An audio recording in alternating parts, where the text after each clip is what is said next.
Hi viewers, ഞാൻ നിങ്ങളുടെ പൗർണമി.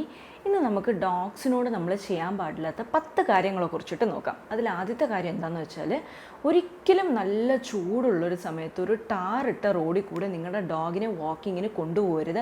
നമ്മൾ ചെരുപ്പൊക്കെ ഇട്ട് പോകുന്നതുകൊണ്ട് അതിൻ്റെ ചൂട് എത്രയുണ്ടെന്ന് നമ്മൾ അറിയില്ല. പക്ഷേ അവരുടെ കാലിനടിയിലൊക്കെ പൊള്ളിപ്പോവും, അവർക്കത് പറയാനും പറ്റത്തില്ല. ഒന്നുകിൽ നല്ല പുല്ലൊക്കെയുള്ള സ്ഥലത്ത് നടത്താനായിട്ട് കൊണ്ടുപോവുക, അതല്ലാന്നുണ്ടെങ്കിൽ വൈകുന്നേരം ഒരു 5 മണിക്ക് ശേഷം വെയിലൊക്കെ കുറഞ്ഞതിന് ശേഷം മാത്രം നടക്കാനായിട്ട് കൊണ്ടുപോകാം. രണ്ടാമത്തെ കാര്യം എന്താണെന്ന് വെച്ചാൽ, അവർക്ക് യൂസ് ചെയ്യുന്ന ക്രേറ്റ് ഉണ്ടല്ലോ, അവരുടെ കൂട്, അത് അവർക്കൊരു കംഫർട്ടബിൾ ആയിട്ടുള്ള ഒരു പ്ലേസ് ആയിരിക്കണം. ഒരിക്കലും അവരെ പണിഷ് ചെയ്യാനായിട്ട് അത് യൂസ് ചെയ്യാൻ പാടില്ല. അതിനകത്തിട്ട് പൂട്ടിയിടുക, വീട്ടിൽ ആരെങ്കിലും വന്നാൽ അതിനകത്ത് പൂട്ടിയിട്ടിട്ട് അവർ പോകുന്നവരെ അതിനകത്ത് അവരെ നിർത്തിക്കുക. ഇങ്ങനെയൊക്കെ ചെയ്യണമെന്നുണ്ടെങ്കിൽ അവർ മനസ്സിലാക്കുന്നത് എന്താണെന്ന് വെച്ചാൽ, ഇത് നമ്മളെ പണിഷ് ചെയ്യുന്ന ഒരു സ്ഥലമാണ്, ഇത് എനിക്ക് കംഫർട്ടബിൾ അല്ല എന്ന് വിചാരിച്ചിട്ട് പിന്നെ ഒരിക്കലും ഈ കൂടിനുള്ളിൽ കയറത്തില്ല. അതായത് നമ്മുടെ ബെഡ്റൂമിനുള്ളിൽ നമ്മൾ ചെന്ന് കയറുമ്പോഴത്തേക്ക് ഇതിനുള്ളിൽ കയറണമല്ലോ പണ്ടാരം എന്ന് വിചാരിച്ചിട്ട് പോവോ, രക്ഷപ്പെട്ടു, ജോലിയൊക്കെ കഴിഞ്ഞ് നമുക്ക് ഉറങ്ങാനുള്ള സ്ഥലത്താണ് നമ്മൾ എത്തിയതെന്നുള്ളൊരു സന്തോഷം നമുക്ക് വരില്ലേ? അതാണോ നമുക്ക് വരേണ്ടത്? സോ അതുപോലെ ആയിരിക്കണം അവരുടെ കാര്യത്തിൽ. മൂന്നാമത്തെ കാര്യം എന്താണെന്ന് വെച്ചാൽ, ഇവർ ഭയങ്കരമായിട്ട് എക്സ്പ്ലോർ ചെയ്യാൻ താല്പര്യമുള്ള ആൾക്കാരാണ്. അതായത് പുതിയ പുതിയ കാര്യങ്ങൾ കാണണം, പുതിയ പുതിയ സ്ഥലമൊക്കെ പോയി സ്നിഫ് ചെയ്ത് നോക്കണം, ഇതിനൊക്കെ ഭയങ്കര ഇൻട്രസ്റ്റ് ആണ്. അതുകൊണ്ട് തന്നെ നമ്മൾ വാക്കിങ്ങിനൊക്കെ കൊണ്ടുപോകുമ്പോഴത്തേക്ക് പല റൂട്ട് ചൂസ് ചെയ്യണം. എന്നും സെയിം വഴിയിൽ തന്നെ പോകുമ്പോൾ അവർക്കത് മടുക്കും, പുതിയതായിട്ട് കാണാനൊന്നും ഉണ്ടാവില്ല. അതുകൊണ്ട് പല റൂട്ട് ചൂസ് ചെയ്തവരെ നടക്കാനായിട്ട് കൊണ്ടുപോകണം. അതുപോലെ തന്നെ പുതിയ പുതിയ സ്ഥലങ്ങളിൽ കൊണ്ടുപോകണം, ബീച്ചിൽ കൊണ്ടുപോകാം, പാർക്കിൽ കൊണ്ടുപോകാം.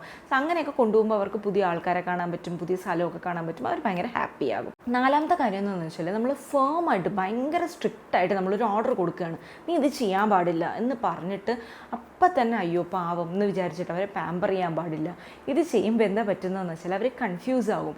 എന്താണ് ഈ ഓണർ പറയുന്നത്, എന്നെ വഴക്ക് പറയുവാണോ അല്ലെ എന്നെ കളിപ്പിക്കുവാണോ എന്ന് പറഞ്ഞിട്ട് അവർക്ക് കാര്യം മനസ്സിലാവത്തില്ല.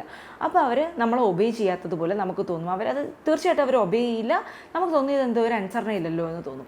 അപ്പോൾ നിങ്ങൾ ചെയ്യേണ്ട കാര്യം എന്താണെന്ന് വെച്ചാൽ, സ്ട്രിക്റ്റായിട്ടൊരു കാര്യം പറഞ്ഞു കൊടുക്കുമ്പോഴത്തേക്ക് കുറേ സമയം ആ ഒരു മൂഡിൽ തന്നെ ഇരിക്കുക. അപ്പോൾ നിങ്ങളുടെ ഡോഗിന് മനസ്സിലാകും, എന്തോ എൻ്റെ അടുത്ത് വളരെ കാര്യമായിട്ട് പറഞ്ഞതാണ്, അപ്പോൾ ഇനി ചെയ്യാൻ പാടില്ല എന്നുള്ളത് മനസ്സിലാക്കും. അതൊക്കെ റിപ്പീറ്റ് ചെയ്യാണ്ടിരിക്കുമ്പോഴത്തേക്ക് പോയിട്ട് പാമ്പർ ചെയ്യുക. അടുത്തത് എന്താണെന്ന് വെച്ചാൽ, അവരുടെ നെയിൽസ് തീർച്ചയായിട്ടും നമ്മളൊരു ആഴ്ചയിൽ ഒരിക്കലോ 2 ആഴ്ച കൂടുമ്പോഴോ കട്ട് ചെയ്ത് കൊടുക്കണം. ഇതെന്താണ് ഇത്ര ഇമ്പോർട്ടൻ്റ് എന്ന് വെച്ചാൽ, അവരുടെ നെയിൽസ് ഇങ്ങനെ വളർന്നിട്ട് അവർക്ക് നടക്കാൻ ഭയങ്കര ബുദ്ധിമുട്ടായിരിക്കും. അപ്പോൾ ഇവിടെ ഇത്രയും നെയിൽസ് ആണെന്നുണ്ടെങ്കിൽ ആദ്യം ഫ്ലോറിൽ ടച്ച് ആകുന്ന അവരുടെ നെയിലായിരിക്കും. സോ ഇങ്ങനെ മുത്തുമണിയൊക്കെ ആണെങ്കിൽ ഇങ്ങനെ നഖം വളർന്നിരിക്കുന്ന സമയത്ത് നടക്കുമ്പോൾ ഓരോ തവണ ഇങ്ങനെ കൊള്ളുമ്പോഴേ നമുക്കറിയാം ഫ്ലോറിൽ സൗണ്ട് കേൾക്കുക, അപ്പോൾ തന്നെ നമ്മൾ പിടിച്ചിട്ട് കട്ട് ചെയ്ത് കൊടുക്കും. സോ അങ്ങനെ വളർന്ന് നിൽക്കുകയാണെന്നുണ്ടെങ്കിൽ അവർക്ക് നടക്കാൻ ബുദ്ധിമുട്ടായിരിക്കും.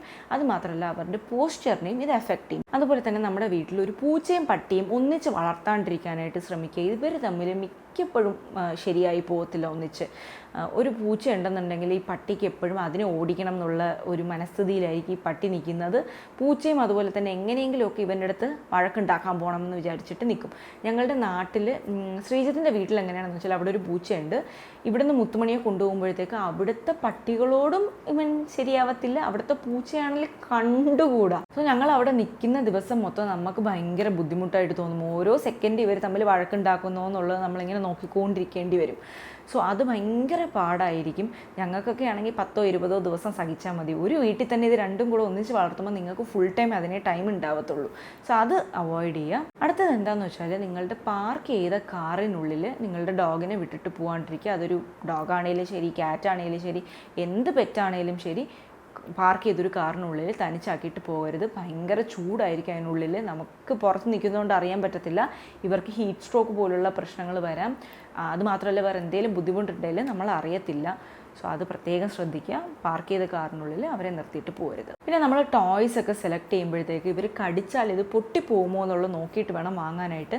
നമ്മൾ കളിക്കാനായിട്ട് ഇതൊക്കെ കൊടുത്തിട്ട് അങ്ങോട്ടും ഇങ്ങോട്ടൊക്കെ പോകും. ഇവരിത് കടിക്കുമ്പോഴത്തേക്ക് അതിൽ പ്ലാസ്റ്റിക് പീസസോ അല്ലെങ്കിൽ റബ്ബറിൻ്റെ പീസസോ എങ്ങാനും പൊട്ടിപ്പോവാണെന്നുണ്ടെങ്കിൽ ഇവരിത് വിഴുങ്ങും. ഇതിവിടെ ചെന്നിട്ട് ചോക്കാകും. അത് വലിയ അബദ്ധത്തിൽ ചെന്ന് നിൽക്കാം. അതുകൊണ്ട് പ്രത്യേകം ശ്രദ്ധിക്കുക. ടോയ്സ് ചൂസ് ചെയ്യുമ്പോഴത്തേക്ക് വളരെ സൂക്ഷിച്ച് വേണം ചൂസ് ചെയ്യാൻ. നമ്മളുടെ ഡോഗ് കടിക്കുമ്പോഴത്തേക്ക് ഇത് പൊട്ടിപ്പോകത്തില്ല എന്നുള്ളത് ഉറപ്പ് വരുത്തിയിട്ട് വേണം അവർക്ക് കൊടുക്കാനായിട്ട്. പിന്നെ നമുക്കൊരു ഡോഗ് ഉണ്ടെന്നുണ്ടെങ്കിൽ അവൻ അവിടെ കിടക്കട്ടെ എന്ന് പറഞ്ഞിട്ട് ഒരിക്കലും നമ്മൾ അങ്ങനെ ശ്രദ്ധിക്കാണ്ടിരിക്കരുത്. അവർക്ക് ഭയങ്കരമായിട്ടത് ആങ്സൈറ്റിയും ഡിപ്രഷനും ഒക്കെ ഉണ്ടാക്കും. അവരുടെ ഓണറിൻ്റെ കൂടെ ടൈം സ്പെൻഡ് ചെയ്യുക എന്നുള്ളതാണ് അവരുടെ ഏക ആഗ്രഹം എന്ന് പറയുന്നത്. അവരെ എക്സൈറ്റ് ആക്കുന്ന ഒരു കാര്യം അതായിരിക്കും. സോ എപ്പോഴും നമ്മൾ അവരുടെ കൂടെ ടൈം സ്പെൻഡ് ചെയ്യാനായിട്ട് നോക്കുക. മിനിമം ഒരു ഒരു തവണയെങ്കിലും ഒരു ദിവസം അവരുടെ കൂടെ കളിക്കണം. അതല്ലെങ്കിൽ അവർ ഭയങ്കര മൂഡ് ഓഫ് ആയി പോകും. പിന്നെ നമ്മൾ നടക്കാനൊക്കെ കൊണ്ടുപോകുമ്പോഴത്തേക്ക് വീടിന് തൊട്ടടുത്തല്ലേ, പറമ്പിലല്ലേ എന്നൊക്കെ വിചാരിച്ചിട്ട് ഒരിക്കലും അവരെ അഴിച്ചു വിട്ട് അങ്ങനെ നമ്മൾ പുറകെ പോകരുത്. പറയാൻ പറ്റത്തില്ല, പെട്ടെന്നെങ്ങാനും ആ വഴിക്കൊരു വണ്ടി വരികയോ അതല്ല ഒരു കൂട്ടമായിട്ട്, ഇപ്പം പട്ടികളുടെ ശല്യമൊക്കെ ഒരുപാടുള്ളതല്ലേ, പുറത്തുള്ള സ്ട്രേ ഡോഗ്സിൻ്റെയൊക്കെ, അങ്ങനെ ഒരു കൂട്ടം ഡോഗ്സൊക്കെ വരികയാണെന്നുണ്ടെങ്കിൽ നമ്മളുടെ ഡോഗിനെ ഉപദ്രവിക്കാം. നമ്മളുടെ അടുത്തല്ലാണ്ട് നമ്മളുടെ ഡോഗ് കുറച്ച് ദൂരെ എവിടെയെങ്കിലും ഓടി നടക്കുകയാണെന്നുണ്ടെങ്കിൽ പെട്ടെന്ന് പോയിട്ട് നമുക്ക് രക്ഷിക്കാനും പറ്റത്തില്ല. അതുകൊണ്ട് എപ്പോഴും നമ്മളുടെ ഡോഗ് ഒരു ലീഷുമായിട്ട് കണക്റ്റഡ് ആയിരിക്കണം. ഇതിൻ്റെ ഈ എൻ്റെ നമ്മളുടെ കയ്യിൽ തന്നെ ഉണ്ടാവണം. ഇത് അത്ര നിസ്സാരമായിട്ട് എടുക്കരുത്. എൻ്റെ ഒരു ഫ്രണ്ടിൻ്റെ ഡോഗിനെ അവർക്ക് കളഞ്ഞു പോയതുപോലും ഇങ്ങനെ ലീഷില്ലാണ്ട് വീടിന് തൊട്ടടുത്ത് നടക്കാൻ കൊണ്ടുപോയതാണ്.